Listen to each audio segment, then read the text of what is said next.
Welcome to the Catholic Psych Show. Interesting day in the news. Fun News day. stories, yes, gaining steam.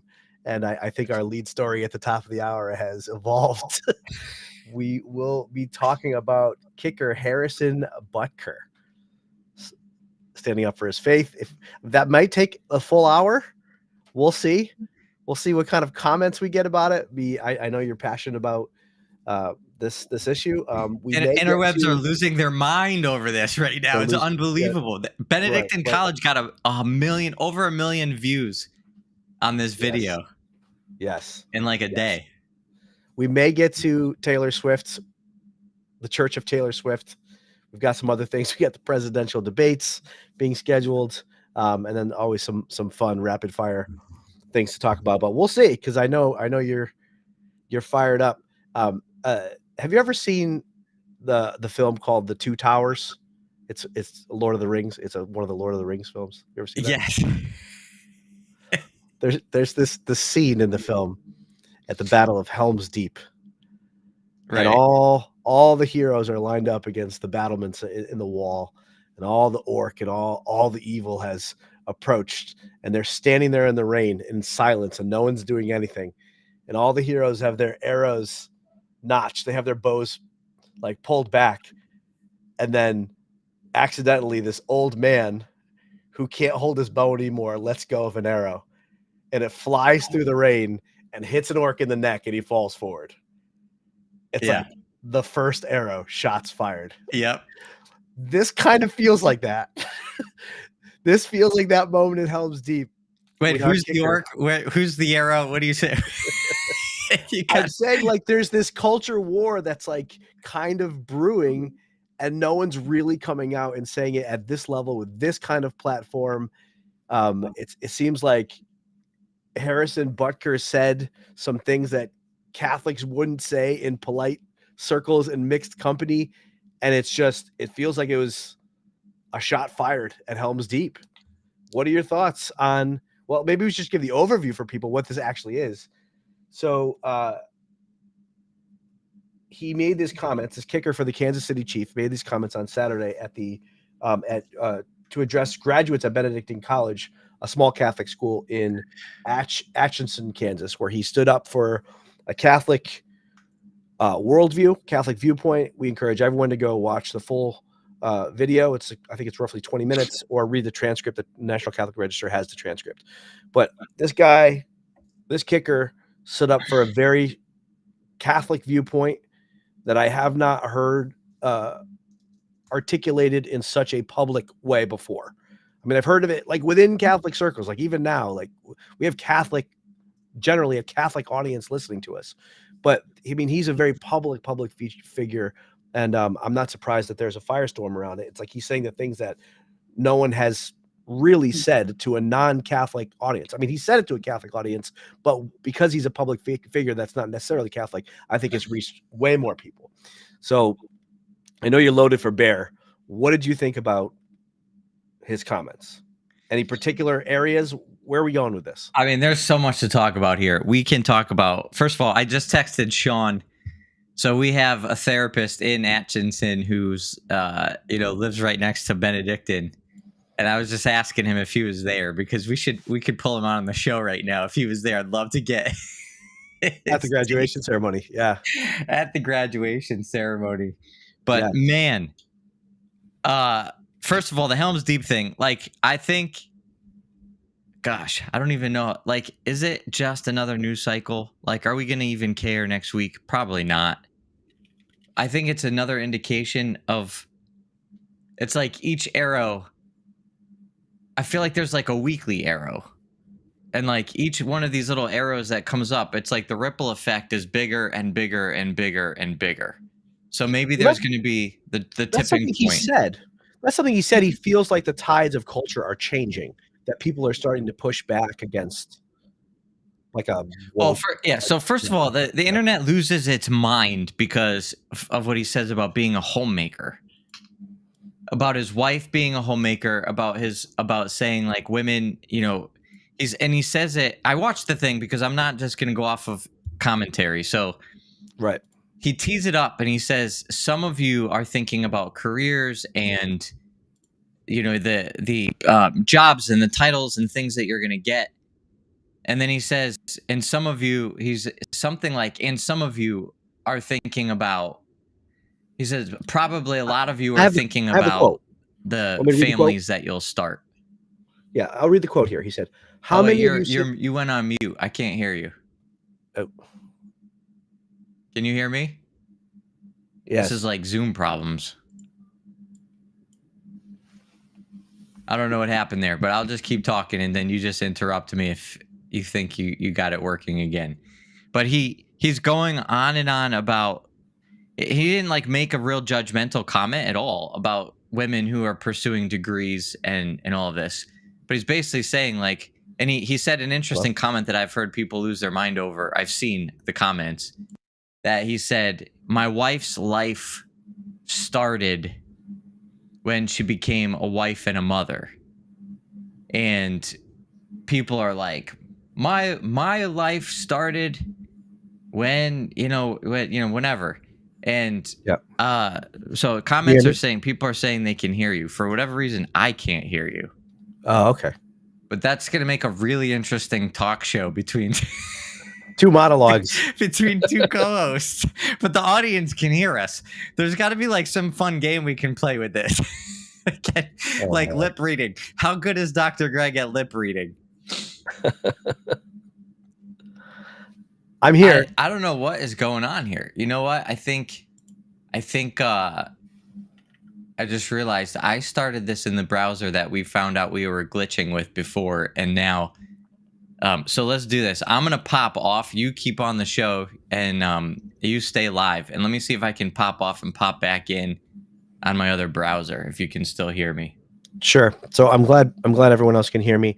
I'm going to read the quote that Dr. Greg is referring to while he goes off and comes back. So, in responding to the graduates at Benedictine, he says, how many of you are sitting here now about to cross this stage and are thinking about all the promotions and titles you are going to get in your career? Some of you may go on to lead successful careers in this world, but I would venture to guess that the majority of you are most excited about your marriage and the children you will bring into this world. So that is the quote that Dr. Greg is referring to. And people have reacted pretty strongly to this. I've seen comments about how, I imagine I would love to see the look on the faces of the women in the audience when he said that. What the reality is, what is often left out of like citing this speech is that when he finished this thought, there was 18 seconds of applause, people standing up. Can you hear me, Dr. Greg? I can hear you. I'm back. Okay, yeah. So I just read the quote and I said, people are reacting to the things that he said about women, and what they leave out of the commentary is that after he said that, he got 18 seconds of applause. Because some people are saying, I would love to see the looks on the faces of the women when he said that. It's like the presumption that this is an offensive comment to all women. But the women, the students at Benedictine celebrated this comment. 18 seconds. And it was in context. So like this is a Catholic athlete known for his faith, speaking at a Catholic campus, known for their faith. And they take the faith seriously. This is not like a commencement speech at Boston College. This is Benedictine College. It's like there's a list of schools that are like the most faithful Catholic colleges called the Newman list, and Benedictine is like, I don't know what number it is, but top whatever number. Right. And so you have a Catholic speaking about Catholic things at a Catholic place, and it's in context. The thing that he says that people glossed over, I don't know if you read this in your quote or not, but he said, it's my wife who keeps me focused on being a husband and father instead of my professional career. Right. Yeah. Like, it goes both ways. We were talking about this just the other day about prioritization of work not above family, right? Yeah, exactly. Like family, like family life needs to like work needs to be in service of family life. So even in his world of being a professional football player, she helps him keep things in the proper order and priority. Right, which is like a beautiful articulation of the masculine and feminine genius. Mhm. And so you know, it's a really important thing to take as a whole, as a context, and as also as a reality that says this is the Catholic perspective. And Right. and people are just trashing this, and they're not realizing that they're, I mean, maybe some of them realize it, but they're basically trashing the Catholic faith, the Catholic perspective. Right. I mean, if Right. you listen to the whole thing too, it's like, I mean, there's so much to talk about in this speech, because besides what the internet is losing its mind over, and maybe this will die down and people will think about more of the other things that are being talked about. But first of all, he torches the bishops for like a good 25% of his talk is him just like lynching the bishops. Yes. And that is just really like, I think a lot of what he said needs to be said. Mhm. But I mean, there's also good bishops out there. So he's just as like all in. He's very young. He's very unnuanced, unsophisticated in the way that he's talking about these things. There's two other topics that he talks about. Number one, he talks about, it's just a passing comment, but it's like so inflammatory. And he's basically saying that natural family planning is essentially Catholic birth control. And he said, yes, there's nothing natural about Catholic birth control. And you know, like, said about timing, planning and timing to have children. And yeah, I'm trying to think of the other phrase he used. And then he also, the other thing is, he just goes on and on about the Latin Mass and, you know, this whole thing. And he's like, at the end of it, his advice to the students is like, if you're going to move someplace, don't just think about the economics, like find out if your priest offers the Latin Mass, and like, this is how you make a decision of where to live. It's like that super narrow bubble mentality. Yes. So yes, there's so many good things to say about this, and also so many things to be like, I don't really know that I want this guy being the representative of the Catholic perspective to the whole world.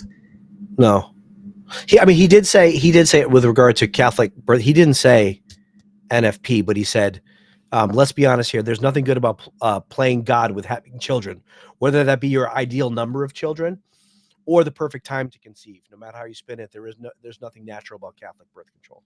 So he's saying that. So he's making a point. Yeah. If Catholics are using natural family planning as a form of contraception, where they are just like limiting they're not open to life because they want to limit their suffering, then that's a moral problem. No, listen, I teach that. We teach that in our certification. Like, it's a very important point. It's very nuanced. And and we could definitely have a contraceptive mentality over the use of natural family planning. 100%. Right. Yes. Also, it's not birth control per se. There's a moral evil that's totally different between withholding or not participating in the conjugal act for a time versus using contraceptive birth control. Those are radically different moral objects. Yes.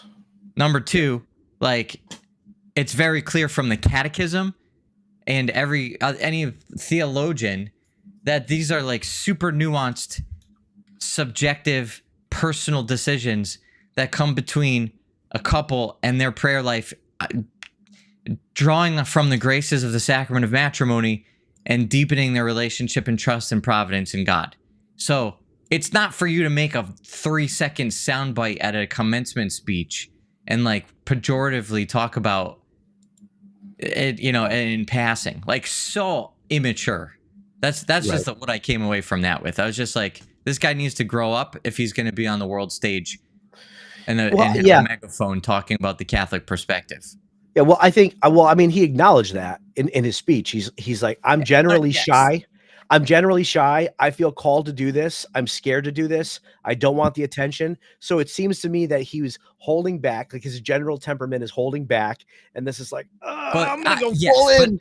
you're giving him way too much credit. He called himself an amateur public speaker, but he presented his ideas about the faith with the same pridefulness as people who are typically, it's stereotypically, and I'm not making a gross generalization here, but very often the people with the argument for why the Latin Mass is like the only good way to celebrate the Mass, those people typically have the same hubris and pride that makes them more Catholic than the Pope. Like, they're the ones that think that Francis is, so evil, and on and on and on. And we don't have that nuance in those perspectives.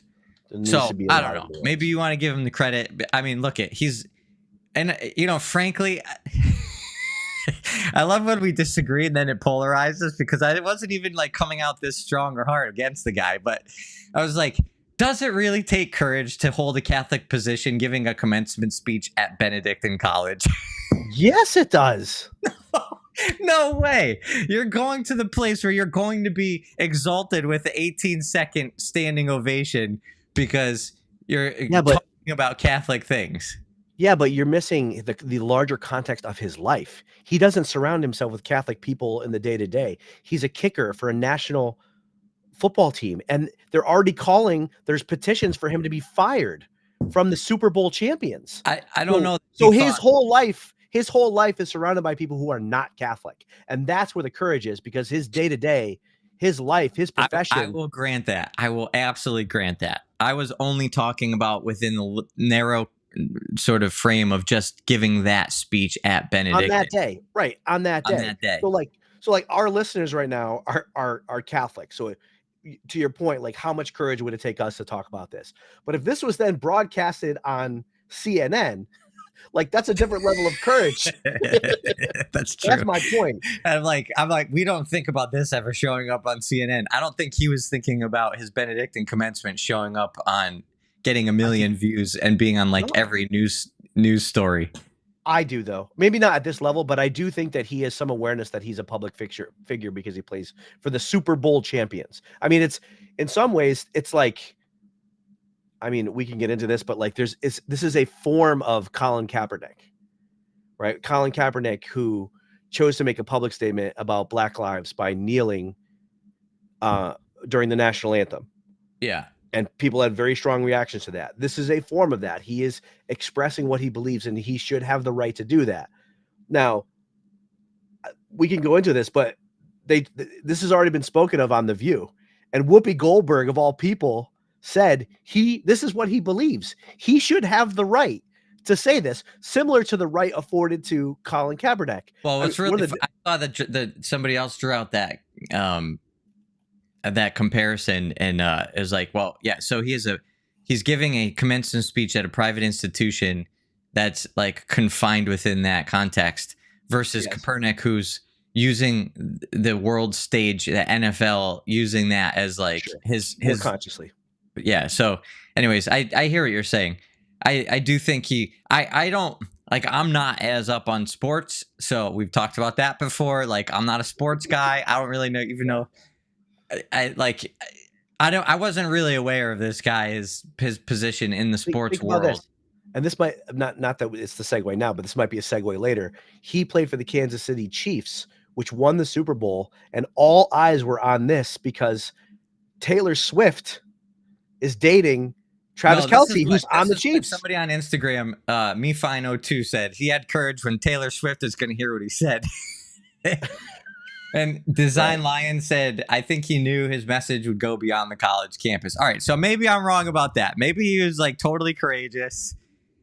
I just think in that moment, although, and I would say maybe I'm contradicting myself again here, but actually taking this like hardcore conservative Catholic position, I don't know that all the Catholics there, I mean, although he did get the standing O, but maybe, I don't know. Like he said stuff that I don't agree with.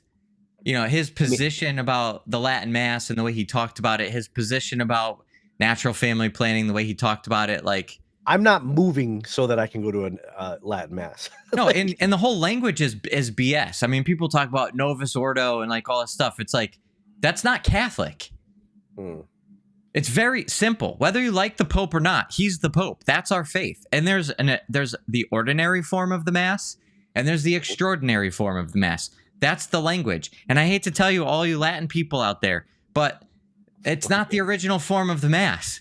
Like, Jesus and the apostles were not at the Last Supper speaking Latin. Like, is there a place for it? Yes. Is the reverence beautiful? 100%. Have I been to Latin Mass? Do I love it? Sometimes. I've sometimes loved it. What times do you not love it?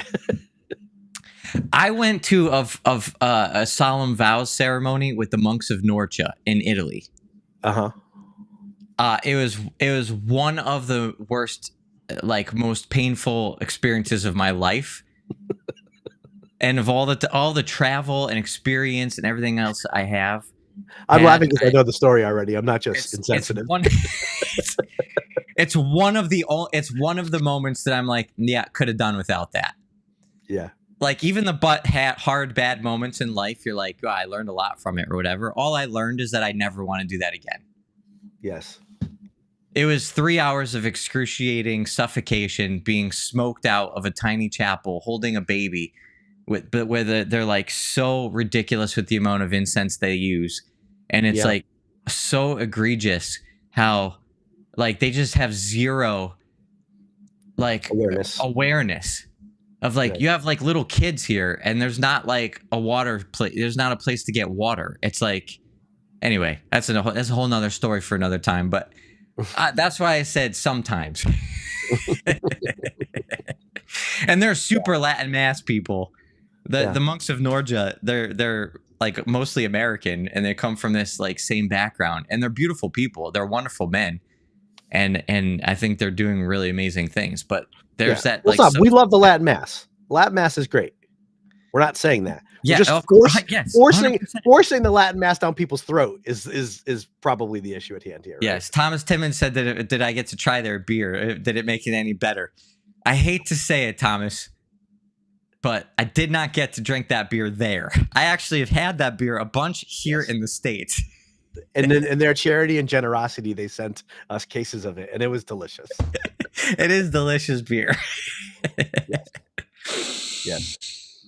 Oh, so, man. I mean, on the Latin Mass question, it's interesting because when he had some powerful, important things to say, but when he mingles in these thoughts about the Latin Mass, that's what gets taken up as a criticism against him.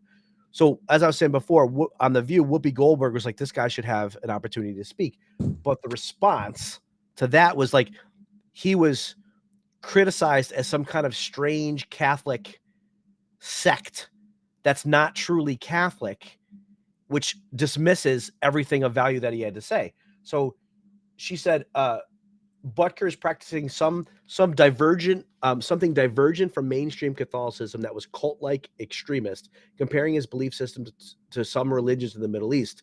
This is a very extreme religion. And what bothers me about that as Christians is that when people abuse Christianity, they often not only cherry pick from the Bible, they misinterpret and lie by omission. She went on to say that Butker was not walking with Jesus. So they took his statements about the Latin Mass, and that became the entirety of the story and a reason to dismiss everything else he said. I mean, it's just there's a lot of ignorance, obviously, there, but that's the reaction. Right. And not only that, what's interesting to me is it still doesn't respond to Whoopi Goldberg's point in the first place. She's saying he should be allowed to say it. And her response is, no, he shouldn't, because I disagree with it. Talk about tolerance. This world is losing its mind. Look at all that tolerance. You know? Oh, so yeah, so tolerant, so open-hearted, so open-minded. We got Amy Grace was hoping we would be talking about this. Grab some sound bites, Amy Grace. We could put this on Instagram later. We got Audrey. Audrey agrees with my description of him being immature. Yeah. Design Lion says, as someone who didn't grow up attending Latin Mass and listening to Father Ripperger speak about it, then watching Mass of the Ages, I prefer it, but I can't attend it every weekend. That's beautiful to prefer it. Like, that's definitely, I have all the respect in the world for preferring it, especially when you see the irreverence that happens in so many other places. But there's also people practicing just the ordinary form and the extraordinary form. Doesn't matter. Reverence is not in the externals. Reverence is in the intention in the heart.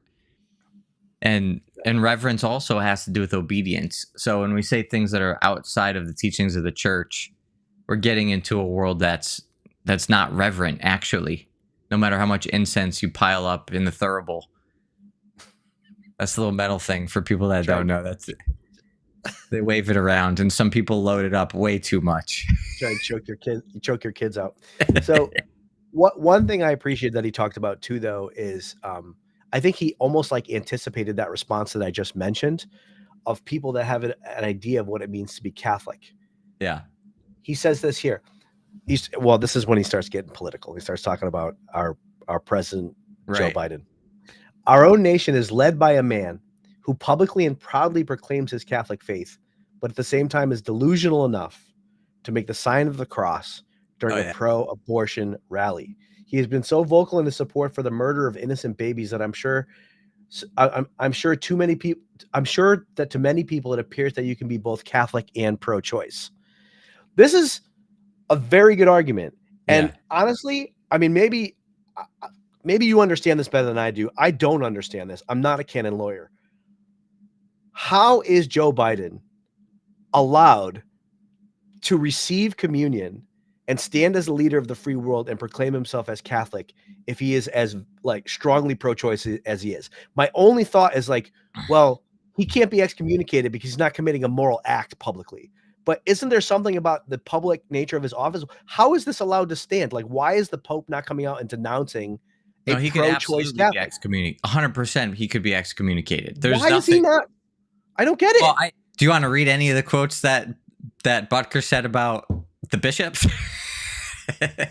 He's creating the whole. Yeah, I will. But just regarding the president is obviously creating tremendous confusion about what it means to be Catholic and what it means to be Christian. So I think you cannot. It's not a Christian viewpoint to be pro-choice. It's not.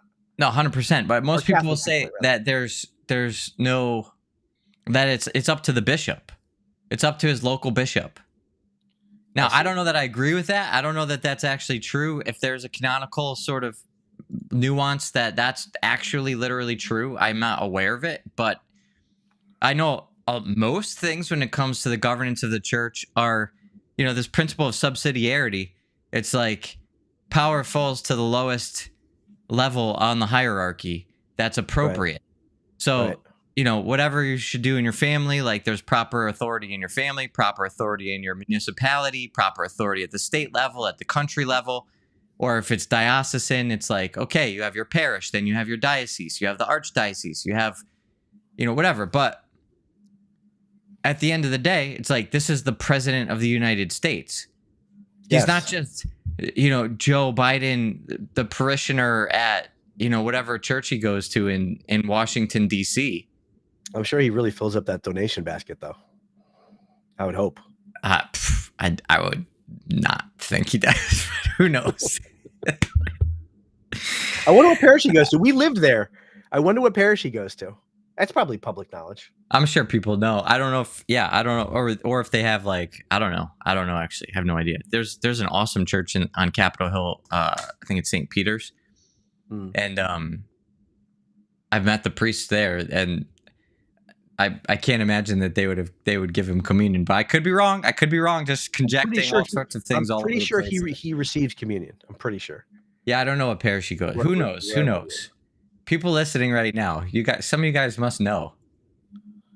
Maybe it's such a poor witness. Like I'm not, whatever your position is, whether you're pro-life or pro-choice. Obviously, we're pro-life, but to conflate all of it and say like that is a Catholic, you can be Catholic and be pro-choice. It's just untrue. Yeah, of course. But I mean, just think about like how little respect even Catholic perspective on like male female dynamics and like the importance of the family and the importance of raising children. Like if we can't even allow for an opinion about the importance of children in our lives, like we're definitely not going to allow for a space to talk clearly about whether or not, abortion is okay. So it becomes this like, I mean, for a politician, there's no there's no way. I mean, it's really fascinating to see what's happening with the GOP right now, and like all the, Trump's perspective and his statements on he's kind of backtracking a little bit, backtracking all of it. Yeah. JNJABMV on YouTube says, AI says, thank you for checking AI. President Joe Biden belongs to St. Joseph on the Brandywine Roman Catholic Church in Greenville, Delaware. This parish has been his place of worship for many years. Well, that's probably home where he's from, like home base. I mean, but I would.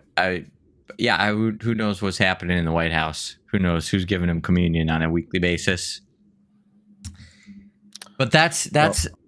I just don't see how, like, the whole abortion thing. It's like, yeah, Trump is playing this game now. The GOP plays this game. All these governors play this game. He wants to bring it to the states level. Trump said this shouldn't be a federal issue. States should decide, and then people should go where they want to go. Right? Well, that was one statement, but I think he's even been more clear, just about, I don't know, some of the things. And that gets conflated because, like, what really gets me too is that the Catholic position is never really, kind of like this whole like Butker thing. Our position gets warped, and then we create these like straw man arguments. It's like, well, all you Catholics think that you shouldn't have abortion even if you're saving the life of a mother. So like your position is wrong. And it's like, well, wait a minute. We're not saying that. Like you can have a life-saving surgery for the sake of the mother that as a secondary effect happens to also end the life of the child in the womb. That's not immoral. So we're not saying that. It's like, oh, Catholics think you could have no abortion in any case, whether it's rape or even, life-saving or the life of the mother. It's like, those are two radically different things. What, rape or life-saving, you're saying? Right. And of course, we don't think abortion is okay in cases of rape. And we do think that ending the life of a child as a secondary consequence of the primary intention of saving the life of a mother is actually okay. Morally permissible from a Catholic theological perspective. It's like a very nuanced and really important distinction to make. Yeah, and has to be discerned on an individual level, spiritually. Well, it's a good thing to try to save the life of the mother. If there's an actual situation in which the mother is going to die, it's actually a good thing to try to save the life of the mother. Now, on an individual basis, a woman may choose to take the risk. Yeah. And that's a heroic act of self-sacrifice. Yeah. Yeah. But we wouldn't even say that that's the norm. Like that's the moral norm. Like everybody should always be doing that. Like what if you've got 7 other kids at home and they all need their mom? And like there's a lot to that discernment process, and it could be a heroic act, but it's definitely not the moral norm. Yeah. All right. AIJBMV says, AI says in Washington, D.C., Joe Biden often attends Mass at Holy Trinity Catholic Church in Georgetown. We all know about Georgetown. Okay. Thanks for the intel. Okay. Do you want me to read about the bishops? You want me to put that on? We haven't talked about the bishops really yet. And I know you have some things to say about that. Sure. What about the bishops? Yeah. Here's a quote about the bishops from the transcript. Here we go. Oh, gosh. Brace yourselves. But make no mistake, before we even attempt to fix any of the issues plaguing society, we must first get our own house in order, and it starts with our leaders. The bishops and priests appointed by God as our spiritual fathers must be rightly ordered. There's not enough time today for me to list all of the stories of priests and bishops misleading their flocks. But none of us can blame ignorance anymore and just blindly proclaim that's what Father said. Because sadly, many priests we are looking to for leadership are the same ones who prioritize their hobbies or even photos with their dogs and matching outfits for the parish directory. Oh my gosh. Yeah, I mean it goes on and on. It goes on and on with him just kind of just ripping priests and bishops. I mean, we do have a history in the church of lay folk chastising and challenging clerics Yeah, right? but Catherine The of Pope, Siena the Pope, was like the way Pope was holier and more mature. the Pope was told to get out of Avignon and get back to Rome. Happens. She didn't know she was holy at the time, though. You know, Well, that's another story, but that's a different situation. And the self-sacrifice that she made to actually follow through on that was not the first letter she wrote. It was not the first act of her chastisement and challenge. That was not the beginning of her career. Let's put it that way. true. So should he lose his job? They're petitioning that he loses his job as kicker for the. Well, wait, Kansas let's City go back Chiefs. to this for a moment, because this is a really important question. It's like, how can we talk about the things that need to be talked about? Because these are real problems. There Sure. are some bishops that seem to be lackadaisical and weak in standing up for truth. There are some priests who seem to be more concerned about, I mean, I don't know them, but I believe that if there's a priest that wants to have a matching outfit with his dog for the parish directory, that's actually pretty funny. Yeah. I mean, there are a lot of priests who are not well formed, humanly speaking, in human formation terms, and then they don't have the foundation for the spiritual formation of spiritual courage and stepping out into the world with something heroic, which is what the world needs right now. Yeah. But what do you think about his tone and his, the way that he said what he said? I think it's all right. So I think it's common enough that those same priests or bishops that he is challenging have a certain resistance to correction as it is. We might describe them as having a certain set of personality defenses, oftentimes narcissistic. Characteristics without diagnosing anybody. Without diagnosing them, it would seem to be that they are suffering from narcissistic types of defenses, such that any kind of presentation like this will bear no fruit whatsoever. This will not allow for any change to occur, because it's going to be met with such resistance. Dr. Bryan, clinical psychologist, how would you approach a person in leadership with certain narcissistic tendencies and characteristics, whom you wished to move the needle a bit? And should I say it like with my Northeastern style, or should I say it like in a skillful professional way? I mean, you are what you are. You don't try to pretend.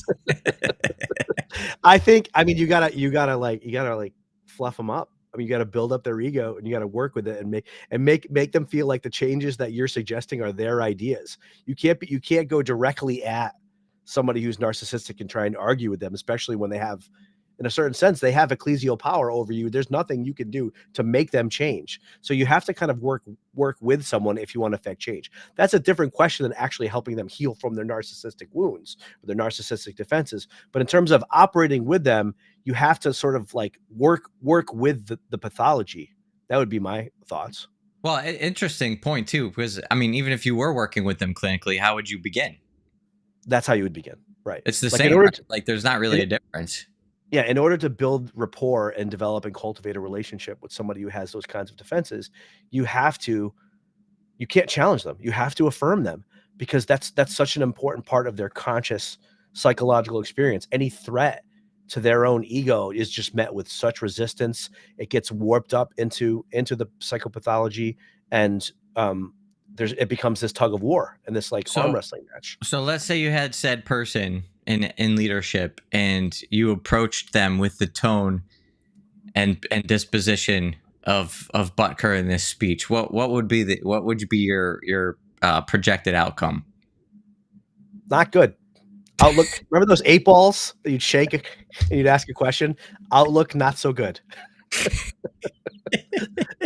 I don't think it would go well. No, I think it would be dismissed, or I mean, you'd get probably rage in response to that. You'd probably get a lot of rage and dismissed, and there wouldn't be any real dialogue, and kind of, there's no pathway to actually offering a challenge, because when you challenge someone to change, it has to be insulated by like connective relationship. The relationship can't be threatened by the challenge. So if there's no relationship and you're just challenging someone and essentially like coming at them with this approach, it's going to be perceived as personal criticism. They're going to go on defense and they're not going to hear a word somebody's saying. That's the problem. Yeah, that's the problem. So then you look at this situation here where he's giving the speech and it's like, what was the point? Like, what's the goal? Like I have a friend who calls stuff like this rage porn. It's like, this is just like just inflaming people's anger in a way that's not actually like fruitful. Well, it's not. I think I have theories as to why it occurs. I think, like, for the same reason people appreciate not to keep bringing him up, but Jordan Peterson's rage is that, prior to certain individuals stepping up in a public way and promoting a different set of values that are consistent with our own, before that happens, there's just this pressure from the media and from Hollywood and the larger kind of like the culture that has the microphone that is so antagonistic to our viewpoint. So people it feels like it's oppressive. Like I'm not allowed to be myself. And I feel constantly judged and criticized by the larger culture. So that if one voice comes out as angry as it is, and it's like, no, that's not what I believe. This is my viewpoint. And that's okay. It's like, oh, I have an advocate in that world. So it's like an inner identification of the anger I feel because I feel like it's unjust for being criticized. I have an advocate for that with someone else who has a platform and have a voice. And that's why you get a following around people like Jordan Peterson or Matt Walsh or some of these like angry kind of conservative people or angry Catholics, because no one else is speaking for them. Does that actually move the needle in terms of affecting culture and change? No, but it's a first step for even having a voice whatsoever. What do you think about that? I kind of feel like this is not a unique position. It's not like a singular voice that's kind of like giving voice finally to something. I think it's just like in that space, in the public space, it's unique. I mean, you have new like forms of independent media that are also pushing back. But I mean, in the movies that people watch, in the television shows that people watch, in like most cable news channels, like it's not a Catholic culture. I mean, what goes out to the world today, the West, America, they're not hearing this kind of perspective. Like the people who have the microphone are not promoting values that are consistent with our own, because it's like the cultural coastal elites that have the microphone. And so that's why I think people feel that's why I think speeches like this or voices like Jordan Peterson's resonate with the everyman who has values that differ with the popular culture. You don't agree with that? I do agree with that. Like in general, like I do think that across, like in general, his position, like the main points that he's trying to get across, like if you could extract them from the actual speech, I definitely agree with that. Right. But I just think that the anger's not helpful. There's no place for like all this other anger.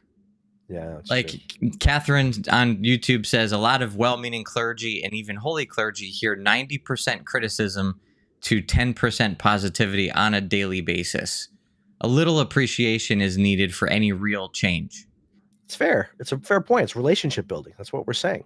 Exactly. So that's why I'm looking at what he did and how he said it. It's like, what's your point, bud? Like, why? Like, you're not revealing anything new. You're not causing people to think more about something intelligently or, sort of with curiosity. You're not like blowing the lid off of something. Like what? And you're certainly not helping move things in the right direction. The only pushback I would have on that is I think that it could have the effect that of some people who would agree with this viewpoint who are frightened to speak out from this viewpoint. Like it's modeling how one could be. It's like stirring up courage. Speak out to. Who are they encouraged now to speak out to? I don't know, the people at their office, people in their life, family members, whatever. I mean, if there's people that are Catholic that aren't talking about the fact that they are Catholic and that they have these views. And I'm saying as a whole, I love the speech. Like, it's great to be out there with like, I'm a Catholic. I'm talking specifically about the anger parts. Like the parts that he is just like, this is why even with Jordan Peterson, it's a great analogy. Again, I watched his thing. You know, Matt Fradd gave a little behind the scenes. He was talking about how he got Jordan Peterson on his show and like what was like that day and all this stuff.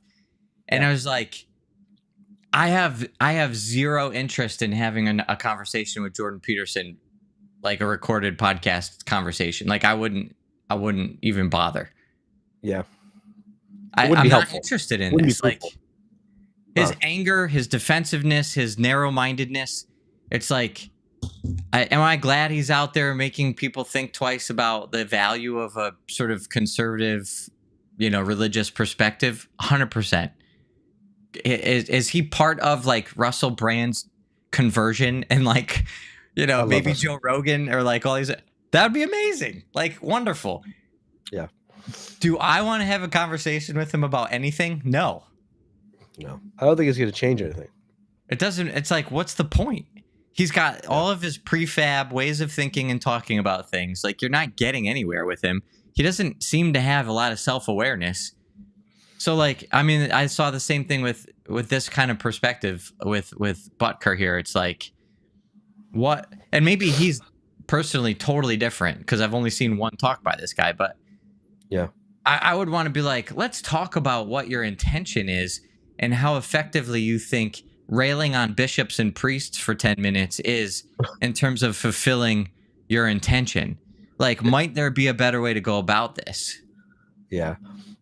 Yeah.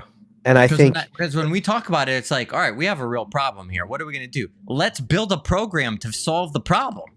Right. Yeah. Let's give it away for almost free. Like, let's bring our formation to priests. Let's help them understand how they could be more loved and then therefore have more love to give. Let's figure out what's broken inside of them. Like, let's solve the problem. Yeah.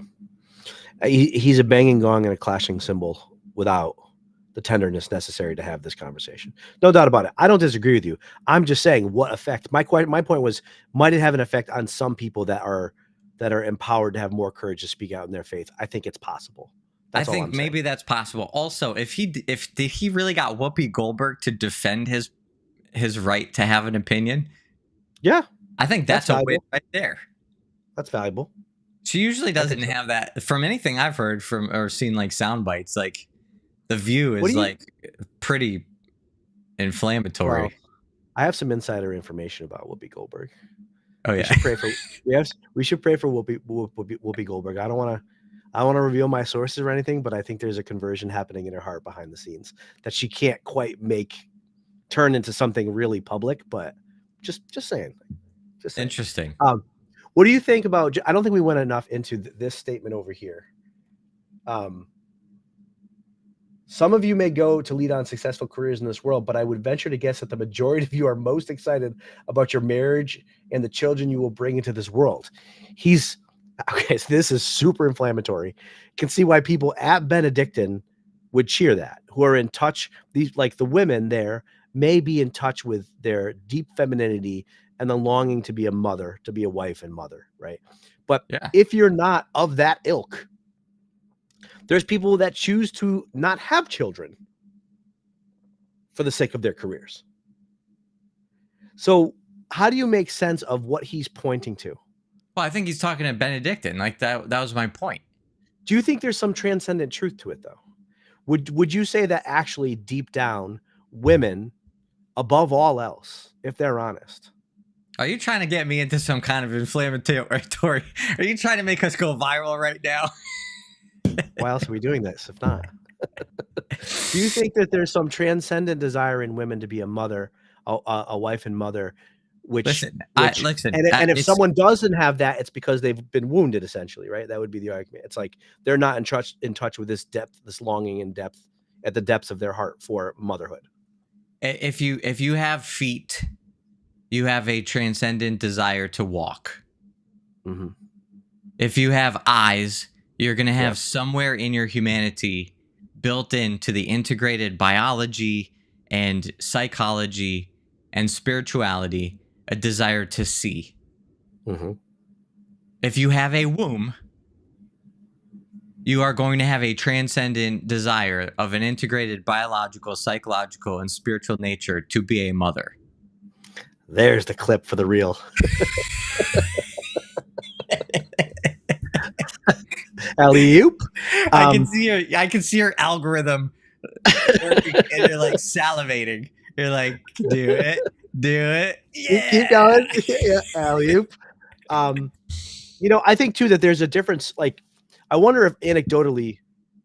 By the way, and if you don't have a womb, and you have the opposite set of biological fertility characteristics, then you have a transcendent desire to be a father. Oh, we get some bonus content on transgender issues for the reel too. Right. We could totally double down. We could go all day on this. But that's the problem. Like, forget about being a mom. Like, we're not even dialed in on what it is to be a woman, like what it is to be a man. It's like, well, it doesn't matter what every single cell in your body is actually ordered for and made according to. Like, we're just going to disregard the fact that every literal part of our genetic material tells us if we're a man or a woman. We're going to say, like, well, somehow we can split apart your identity and your sense from like everything that's about you. We should also clarify too that the call, like that call that we're talking about for that longing, doesn't always have to be fulfilled through the biological. Like, spiritual motherhood is there's a longing for spiritual motherhood or spiritual fatherhood as well. So it's not like, for all those who cannot conceive for whatever reason, it's not as if like. No, but this is the point. Like, spiritual motherhood it flows out from biological motherhood. Like, our desire. We're talking about desire. Yes. And I wonder if suffering in infertility because of the desire. Like, it's the desire is implicit in every human. Like, we desire to procreate. We desire to continue our species. You could look at the most basic evolutionary theory to understand that is built into the core of your personhood, that you desire to procreate and continue the species. And for those that don't have that on a conscious level, it's because they've been hurt. Yeah, 100%. And we have love for them. And it doesn't not hurt by, it could be anything. Like, it could be hurt by the culture that is brainwashed. Or their family system.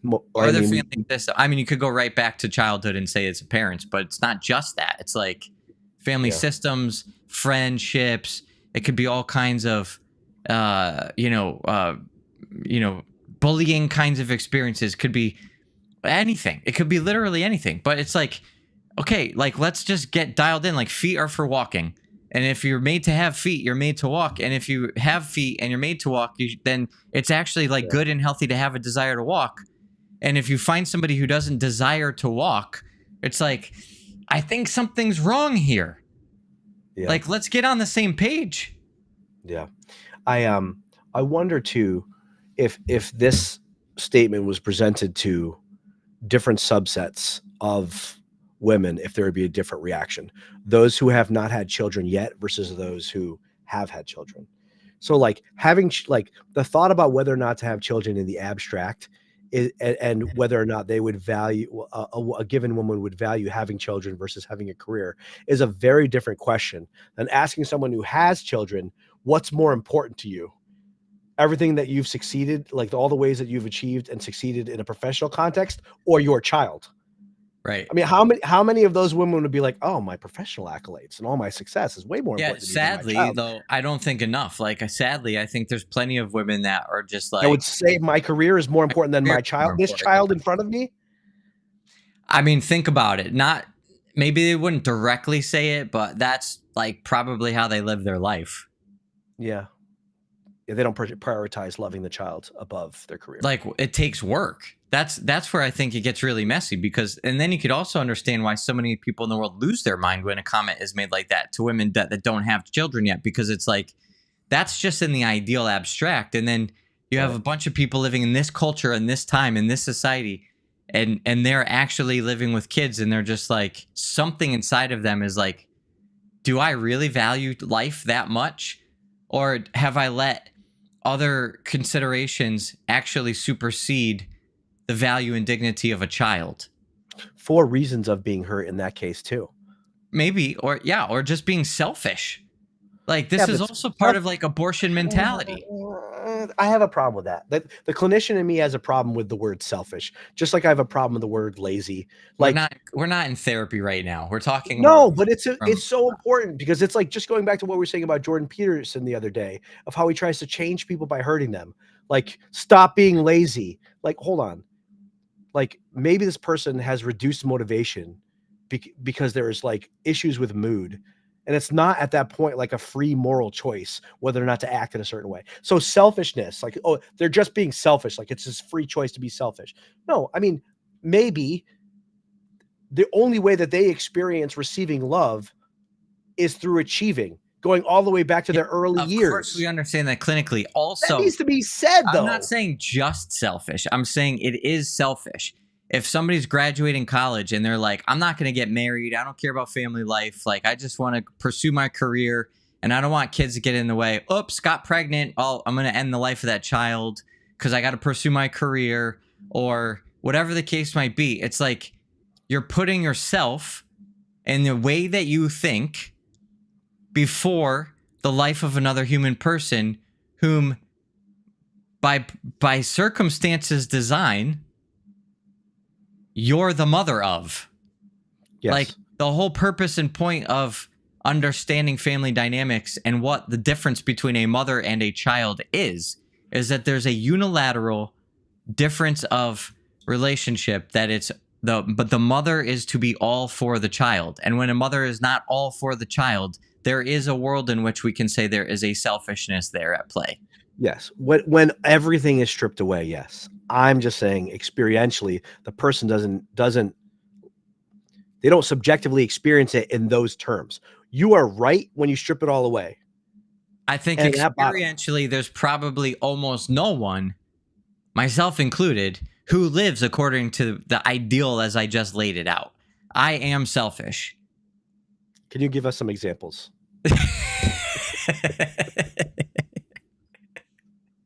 Just to illustrate your point. Let me just think about the last hour. Examples of how selfish you are. Go ahead. Just in the last hour, I'm sitting here like trying to watch this Butker video, and I'm trying to catch up on this so that we can. And then one of my kids comes in here and wants to like talk about something they're working on for the day before they head off to their homeschooling co-op, and I'm just like, I'm trying to work right now, and like the tone of my voice and the lack of delight in my child who just appeared is totally selfish. I think you're being hard on yourself.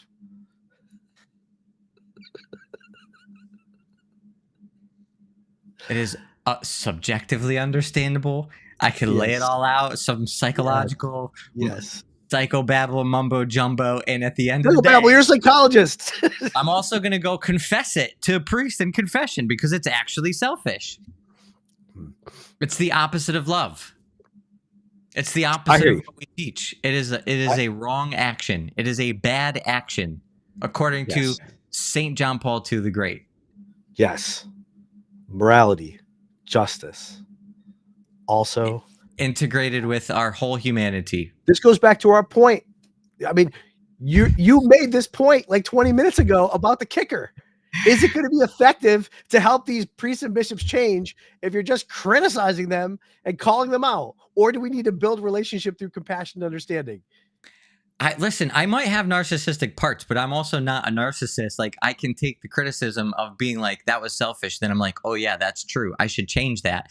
I should work on it more. And because I called myself selfish, 30 times last week, maybe I've only been selfish 20 times this week. We'll just ask your wife about that one, though. She might say my numbers are a bit skewed. We're going to need some fact checking on that one. I'm severely underestimated. I'm getting so much better. Is he? Did he go from 30 to 20? Did he go from 30 to 20? What's your perspective? How many?